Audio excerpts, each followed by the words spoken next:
மாண்புமிகு முதலமைச்சர் அவர்கள் கொண்டு வந்த இந்த தீர்மானத்தை காங்கிரஸ் பேரியக்கம் முழுமனதோடு ஆதரிக்கிறது. அவர் எடுக்கும் முடிவுகளில் தமிழ்நாடு காங்கிரஸ் கமிட்டி இதை ஆதரிக்கும்.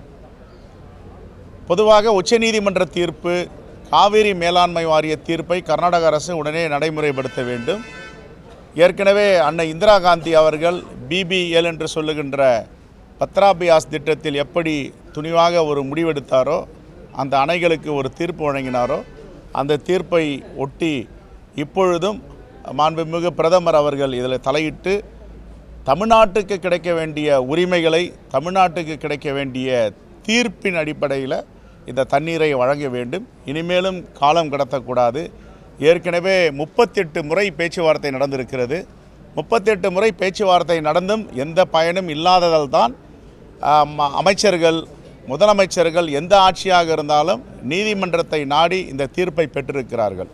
இந்த தீர்ப்பை உடனே நடைமுறைப்படுத்த வேண்டும் என்பதுதான் எங்களுடைய கோரிக்கை. எந்த ஆட்சி நடந்தாலும், பாஜக இருந்தாலும் காங்கிரஸ் இருந்தாலும், அவங்க 2 பேரும் ஒற்றுமையாக இருக்காங்க. அந்த ஒற்றுமை தமிழ்நாட்டிலும் இருக்க வேண்டும். தமிழ்நாடு காவிரி பாசன விவசாயிகளுக்காக அந்த ஒற்றுமை இருக்கிறது என்று நாங்கள் நம்புகிறோம். அந்த அடிப்படையில் அனைவரும் ஒற்றுமையாக இந்த தீர்மானத்தை கொண்டு வந்திருக்கிறோம். இந்த தீர்மானம் காங்கிரஸ் உடைய ஆட்சியாக இருந்தாலும் எந்த ஆட்சியாக இருந்தாலும் அங்கே நிர்பந்தப்படுத்தும் என்று நாங்கள் விரும்புகிறோம்.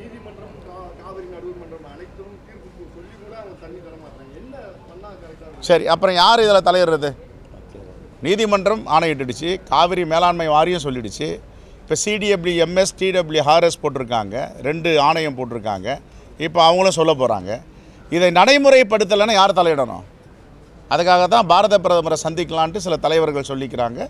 பாரத பிரதமர் தலையிட்டு நமக்கு கிடைக்க வேண்டிய நீதியை அவர் பெற்றுத்தர வேண்டும். இதான் எங்கள் கோரிக்கை. இல்லை, கருத்து சொல்லியிருக்காங்க. கருத்து சொல்லியிருக்கோம். எல்லா தரப்பும் சொல்லியிருக்காங்க. பாதகம் செய்பவரை கண்டால் நாம் பயங்கொள்ளலாகாது பாப்பா, மோதி மிதித்து விடு பாப்பா, அவர் முகத்தில் உமிழ்ந்து விடு பாப்பா.